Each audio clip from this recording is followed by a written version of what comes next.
Hello, hello, hello. Welcome back to my mini sketchbook tour of 2024. I believe this is week number 17, and that starts on April 21st, and I'll go to April 28th this week. So this first spread is obviously of a deer. You could see the small thumbnail sketches I did here in pencil. Sometimes I just have it in my head, or it just pops into my head sporadically to draw something.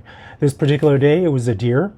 And I finished drawing the deer in fountain pen and didn't like how it turned out. And then I started adding these guitar pick shaped objects around it and painted them in acrylic. And the final drawing is not too bad. I think it kind of saved sort of like the blandness of just having a deer head there.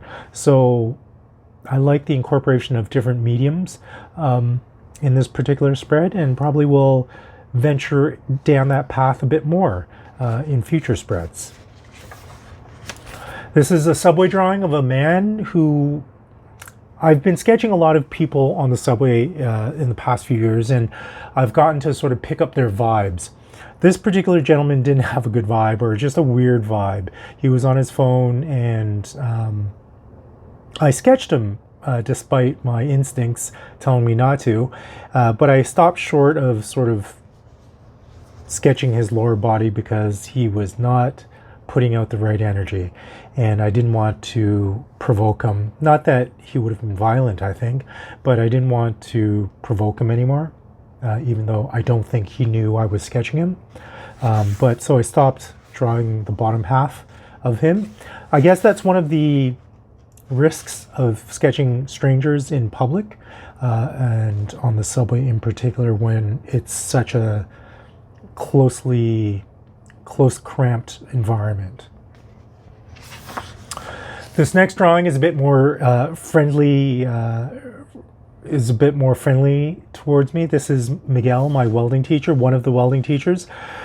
That particular day, I entered the lunchroom and noticed he had a French press with him. And I thought that's quite eccentric of him to carry a French press. And he said, well, I like my coffee a certain way. And he had hot water available to him in the lunchroom at the welding school. So why not bring a French press?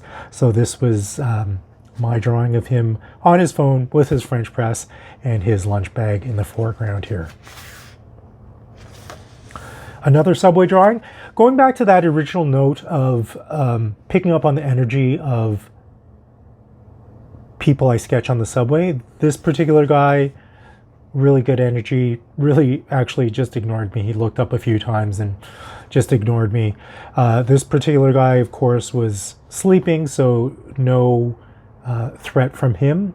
Threat is the wrong word, but there was a non-awareness on his part of me sketching him, so it was an easy drawing to do. Another guy, head in his lap on the subway. He kept on moving his head back and forth, and fortunately I quickly sketched the original position of his head on his lap, and I had quite a few stops, and so this drawing is a bit more articulated in every area, as opposed to just concentrating on one area and leaving other areas underdrawn. And this particular gentleman was, I believe, on the bus, because the line work's quite messy and quite shaky, and I think I only had a few stops to get him down on paper. People at, I believe this was at the food court at my local shopping mall, just trying to get down people quickly. Oh, I remember why. I started drawing this particular gentleman in profile with a ballpoint pen. It didn't turn out too well. So my habit is to cover up bad drawings, and this was a cover up, full disclosure here. This actually was the drawing that I tried to do of that particular gentleman in profile. His friends joined him after, and I actually like this drawing because it's very rare for me to draw groupings of people. I'm not very good at sort of the relative shapes and sizes, making them correct to one another, and this actually turned out quite well, so I'm happy with it. So that ends week number 17 of my mini sketchbook tour in 2024. I hope you enjoyed it. If you have any questions, please leave them in the comments below, and I will see you next week. Bye for now.